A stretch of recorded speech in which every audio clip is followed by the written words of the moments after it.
महिलाओं के लिए यही संदेश है कि डोंट फील गिल्टी। आपको लाइफ में सक्सेस के लिए सपोर्ट की बहुत ज़रूरत है।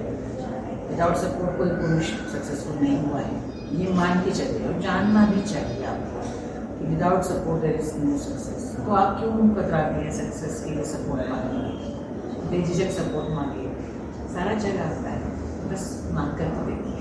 कोई अपनी सांसों से पूछना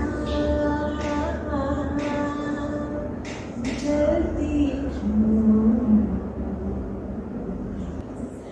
नॉर्मली हम लोग जब इश्क करते हैं, किसी को चाहते हैं, तो हमेशा पूछते रहते हैं कि मैं, या वो सामने वाला पूछते रहता है अपने से कि क्या, क्यों आप मुझे पसंद करते हो। तो मेरा यही था कि मैं क्यों किसी से कम या किसी से जो मैं खुद समझ सकती।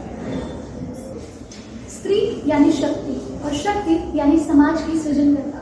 नमस्कार, मैं परिणीति झा और आप देख रहे हैं अभिजीत भारत। स्त्री शक्ति का ऐसा ही एक प्रत्यक्ष उदाहरण आज हमारे बीच मौजूद है। नागपुर के जिला अधिकारी IAS आर विंदा। नमस्कार मैम। नमस्कार। सबसे पहले तो आपका बहुत बहुत स्वागत है। धन्यवाद। तो मैम, मेरा पहला सवाल ही आपके इस सफर के बारे में होगा, क्योंकि संघर्ष, दृढ़ निश्चय और उम्मीद से परिपूर्ण आपका ये सफलता का सफर है। इसके बारे में आप हमारे दर्शकों को थोड़ा बताइए।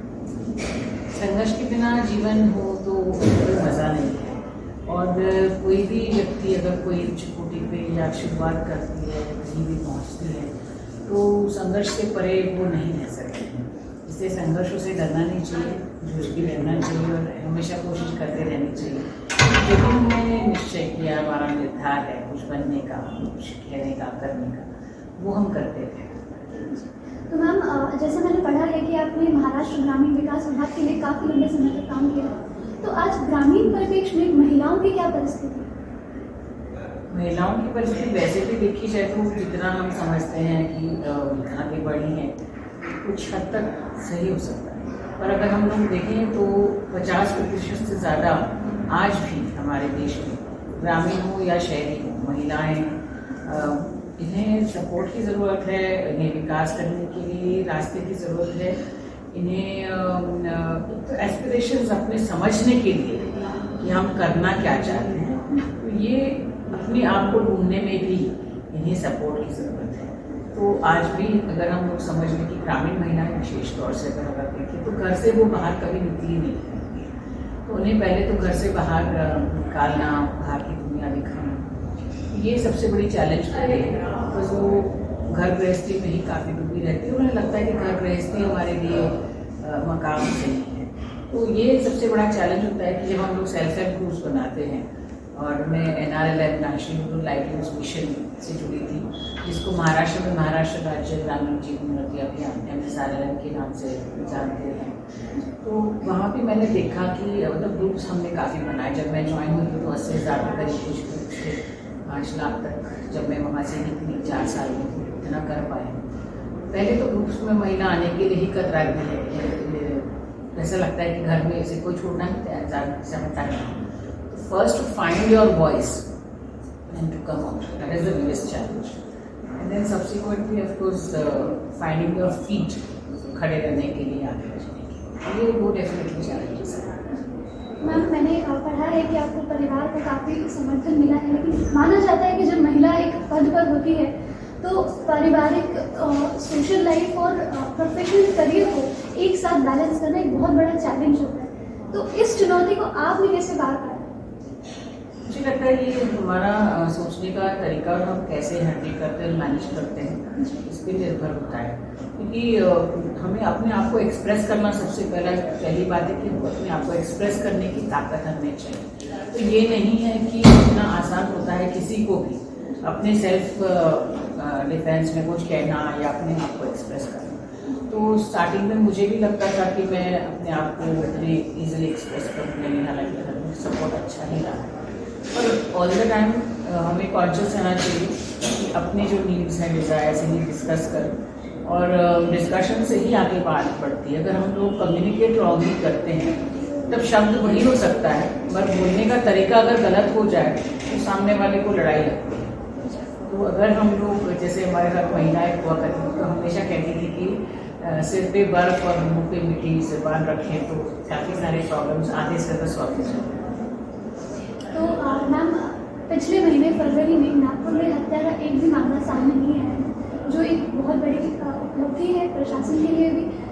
आज नागपुर को लेकर आपका क्या विजन है, फ्यूचरिस्टिक विजन? आप किस दिशा में इसे ले जाना चाहते हैं? अगर मैं विकास की बात करूँ शहर की, नागपुर बहुत सुंदर शहर है और मैं समझती हूँ कि एक्सप्लोरेड बिल्कुल नहीं हुआ टूरिज़्म के तौर पर। और मेरा यही विचार है और मैं यही चाहती हूँ कि जैसे लोग आते हैं नागपुर एयरपोर्ट की तरह, जैसे लॉजिंग बोर्डिंग इस्तेमाल होता है, लोग पेंच चले जाते हैं या मध्य प्रदेश में करेक्ट माई सेल्फ, और या फिर ताड़ोबा निकल जाते हैं।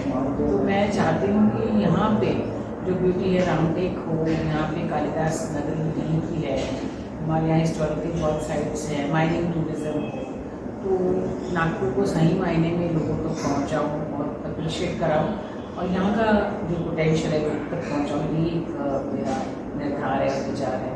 लेक्स यहाँ पे बहुत खूबसूरत है, तो उनका जतन अगर हो सके। So this city is so beautiful and I want to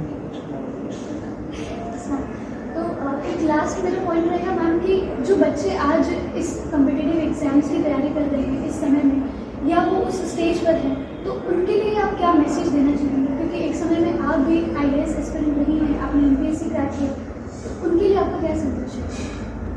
exam तो तैयारी तो 24 आवर्स करनी होती है, इसके बिना तो सक्सेस होता नहीं।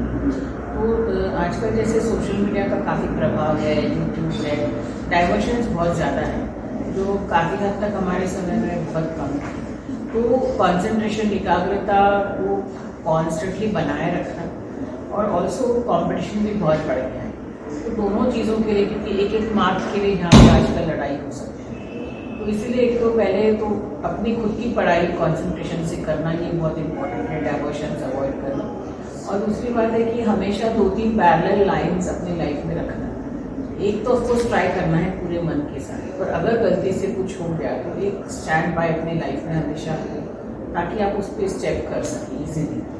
और अपना जो ध्येय है, इसे तो विदाउट हार्ड वर्क तो कभी मुझे नहीं लगता किसी को समझ पाया।